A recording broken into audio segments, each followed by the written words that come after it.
दोस्तों नमस्ते। दोस्तों मैं डॉक्टर नित्यानंद, आप सभी का मेरे YouTube चैनल पे स्वागत है। आज हम लोग बहुत इंपॉर्टेंट टॉपिक पे डिस्कस करने वाले हैं। बुक से रिलेटेड टॉपिक है। दूसरा जो हम लोग लास्ट के 3 मिनट में क्वेश्चन पेपर जो है उसको एनालिसिस करेंगे। एनालिसिस हम लोग क्वेश्चन पेपर की क्यों करते हैं, ये बहुत इंपॉर्टेंट है। इससे हमें एग्जामिनर का फुटप्रिंट पता चलता है।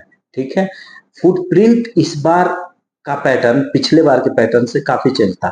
तो अभी हमें क्या करना है, पिछला पेपर यदि हम पिछली बार का पेपर देखें और अभी का पेपर देखें तो काफी डिफरेंसेस है। अभी हमें क्या करना है, इससे हमें आइडिया एक लगा, पिछला पेपर और अभी का पेपर यदि हम दोनों को मैच करते हैं तो काफी चेंजेस मिलेगा। तो हमें अब क्या करना है, जो ए वाला पेपर है इससे एक कदम आगे की सोचना है। मीन्स एग्जामिनर क्या सोचता है उससे एक कदम आगे सोचेंगे ताकि एग्जाम इजीली क्रैक कर सके। तो इस वीडियो में हम लोग आसानी से उस चीज को समझने की कोशिश करेंगे ताकि फुटप्रिंट पकड़ पाए। पहली बात। दूसरी बात, कुछ लोगों के द्वारा कमेंट किया जा रहा है बुक कौन सी पढ़े। तो ये तो बहुत मतलब आप लोगों को भी लगेगा मैं क्या बता रहा हूँ, बट ऐसे मैसेज आए, मुझे पर्सनल भी मैसेज आए। कुछ लोगों ने मेरे यूट्यूब में भी कमेंट किया कि बुक बुक बताइए कौन सी बुक पढ़ा जाए, तो उस पर भी हम लोग डिस्कस करेंगे। तो अब स्टार्ट करते हैं। सबसे इंपॉर्टेंट जो चीजें हैं, सक्सेस। सक्सेस होने के लिए हमें क्या चाहिए, नॉलेज चाहिए।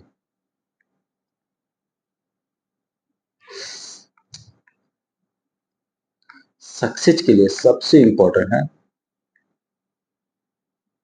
और ये नॉलेज आएगा कहां से।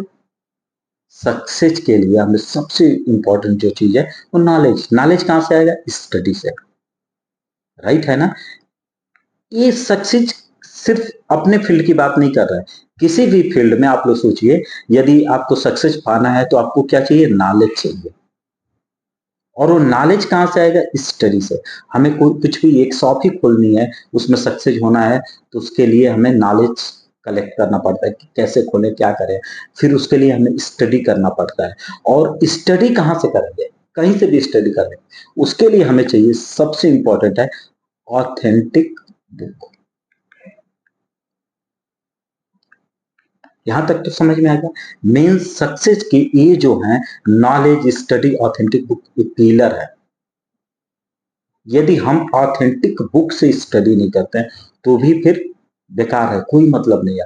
हम कोई भी एमसीक्यू लेके सॉल्व कर रहे हैं, एमसीक्यू से स्टडी कर रहे हैं, तो क्या उसका कोई मतलब है क्या, बिल्कुल भी नहीं। मैं ये नहीं बोलता मैं ये नहीं बोलता हूं कि जो मैं बता रहा हूं उस कॉन्सेप्ट को फॉलो करिए, बट आप लोग खुद सोचिए कि अगर हम कोई एमसीक्यू उठा लिए और उसको सॉल्व कर रहे हैं, उसमें दिया हुआ है ए का आंसर दिया हुआ है, कुछ मान लीजिए 1810 दिया हुआ है, तो हमने क्या किया, 1810 को याद कर लिया, क्या सही है। तो उसके लिए हमें क्या करना होगा, ऑथेंटिक बुक पढ़ना होगा। ये तो एक पॉइंट होगा। दूसरी जो सबसे इंपॉर्टेंट पॉइंट है, हम लोग अभी देखेंगे हमें बुक की स्टडी करनी, कौन सी बुक की स्टडी करनी है। तो सबसे पहले हम देखते हैं एस्ट्रोलॉजी की पोद्दार। एस्ट्रोलॉजी की जो बुक है वो पोद्दार, पोद्दार खरीद सकते हैं, पोद्दार लीजिए, इससे स्टडी करिए।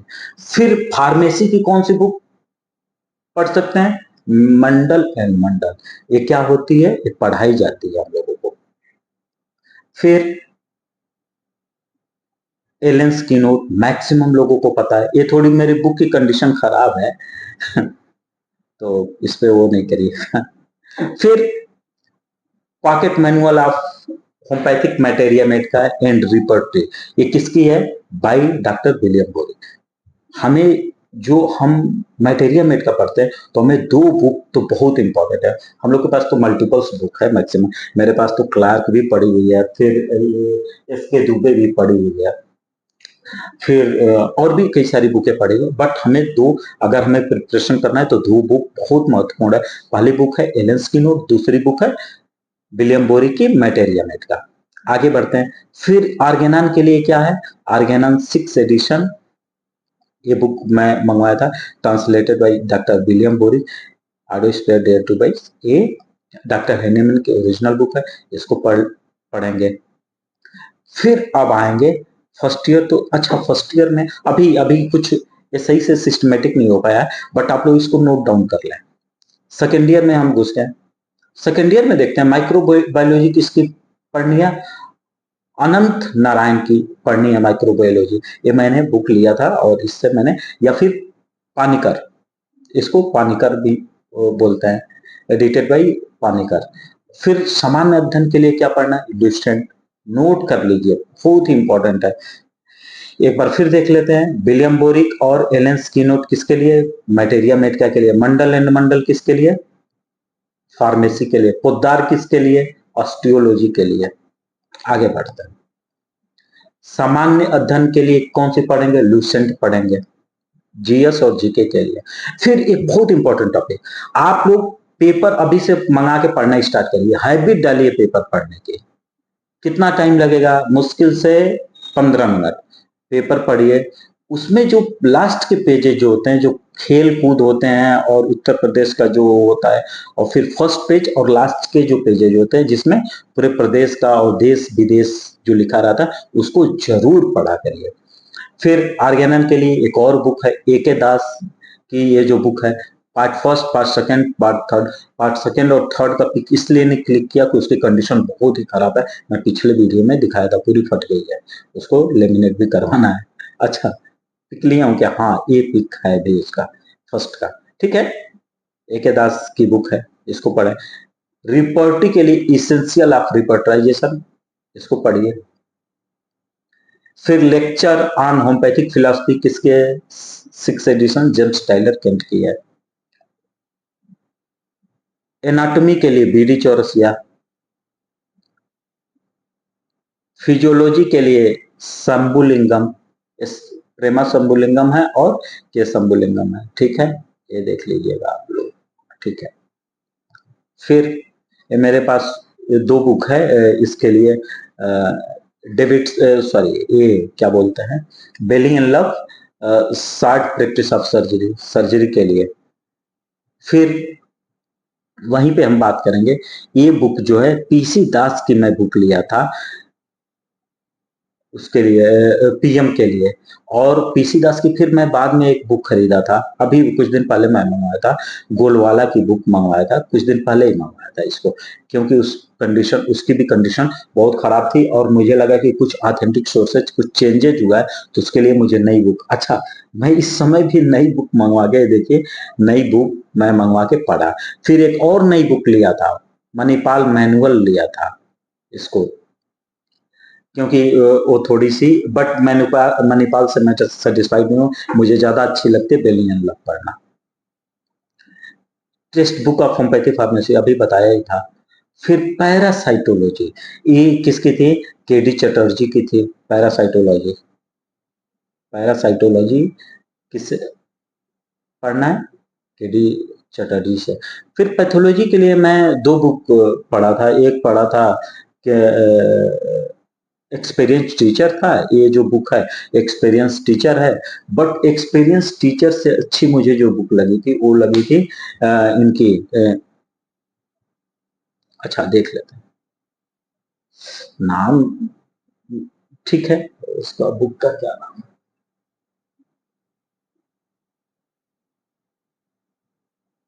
हर्षमोहन, राइट, ध्यान से, हर्षमोहन की बुक थी, उसको उसको देखा था। एक्सपीरियंस टीचर की दो पार्ट है, part first and part second, ठीक है। फिर text book of pathology just नीचे ही था, हर्ष मोहन की बुक है, इसको बट मुझे एक्सपीरियंस टीचर से ज्यादा अच्छी बुक लगी थी हर्ष मोहन की पैथोलॉजी, इसको आप लोग ले सकते हैं। हर्ष मोहन की एक पैथोलॉजी जब खरीदते हैं तो एक छोटी सी भी बुक मिलती है, हैंड बुक टाइप की, वो भी बहुत ही इंफॉर्मेटिव डाटा, पूरा डाटा उसमें रहता है। पार्क एंड पार्क पढ़ सकते हैं प्रिवेंटिव एंड सोशल मेडिसिन के लिए। डीसी दत्ता की मैं बुक लिया था, स्वाभी आप पढ़ सकते हैं, वो भी बहुत अच्छी बुक है। और हाँ, बहुत इंपॉर्टेंट, उत्तर प्रदेश एक समग्र अध्ययन पढ़ सकते हैं, इसको परीक्षा वाणी जो है इसकी बुक पढ़ सकते हैं, केसरी नंदन त्रिपाठी की। यहाँ पे हम लोगों ने क्या देखा कि हमें बुक जो है कौन कौन सी पढ़नी है। अभी इसमें मेरे पास, अच्छा एफएमटी की बुक मैं, कोई मेरा फ्रेंड मांगा और मुझे दिया नहीं, ये भी एक प्रॉब्लम है, तो मैं तब से सोचा हूँ कि बुक किसी को नहीं देना, बुक आप आइए मेरे पास पढ़िए, फिर वहीं पे छोड़ के चले जाइए, या फिर बोलिए तुम जैसे मुझसे अब मैं सीख गया, कोई मुझसे बुक मांगा तो पूरा फोटो खींच लो पीडीएफ ले लो, सब कुछ उपलब्ध है। बुक, लेकिन बुक देने में प्रॉब्लम है। तो नारायण रेड्डी की जो बुक थी वो मुझे लेना भी है एफएमटी के लिए। फिर और क्या है, ऑप्थेल्मोलॉजी के लिए बुक मुझे एग्जैक्ट याद नहीं आ रहा है, क्योंकि वो मैं ले नहीं पाया था। तो ये एक वो था, बट मैक्सिमम बुक मेरे पास आज भी अवेलेबल है, और मैं इससे आज के डेट में भी इसी से स्टडी करता हूँ।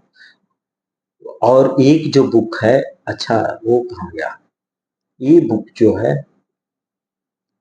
ये बुक मैंने अभी खरीदा था, ये जीके की बुक लूसेंट। मेरे पास पुरानी बुक थी, बस लूसेंट आपको अपडेट होना पड़ेगा, इसलिए लूसेंट को आपको चेंज करना पड़ेगा।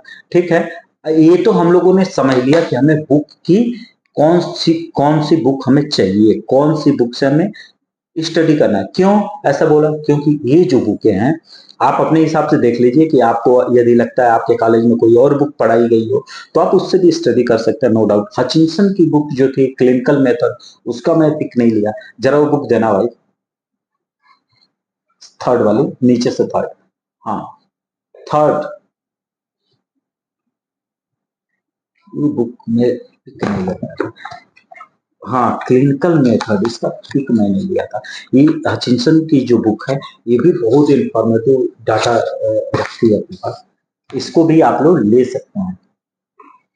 तो इस तरह से हम लोगों को क्या करना है, बुक की स्टडी करना है। अब जो सबसे इंपॉर्टेंट चीज है, किस पे हम लोग डिस्कस करेंगे, मैंने बोला 3 मिनट, लास्ट के 3 मिनट में हम लोग क्वेश्चन पेपर को एनालिसिस करेंगे।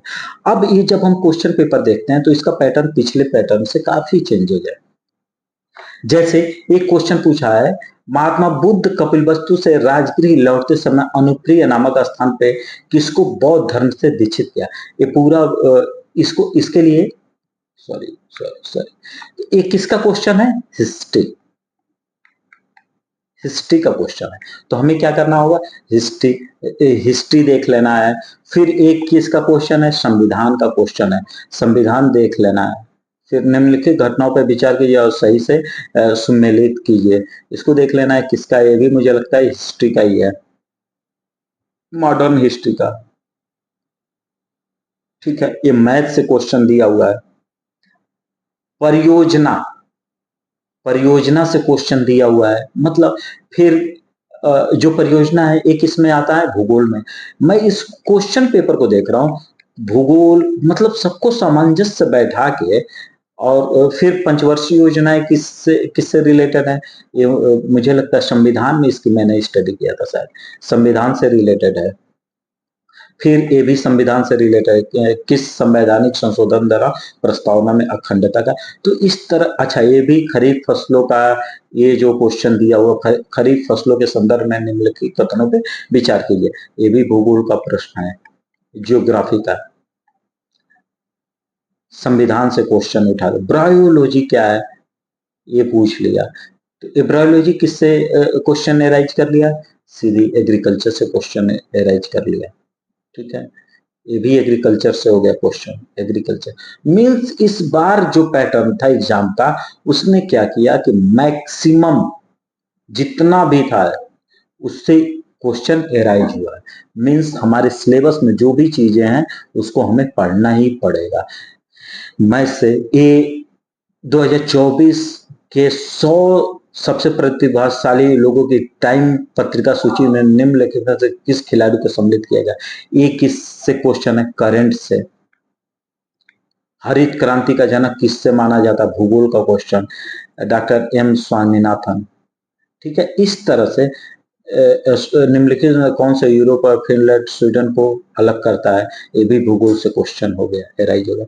इस तरह से ये भी भूगोल का ही पार्ट है, या फिर हाँ भूगोल का ही है, राइट। ये हिस्ट्री का क्वेश्चन है, निम्नलिखित को सम्मिलित कीजिए, महाभारत रामायण अर्थवेद, अर्थवेद लीलावती। तो अब फिर जीडीपी के आधार पे अर्थशास्त्र से क्वेश्चन, इकोनॉमिक्स से क्वेश्चन उठा लिया, जो मैं, ये भी ज्योग्राफी का क्वेश्चन है। तो ऐसे ऐसे क्वेश्चन उठाए गए हैं।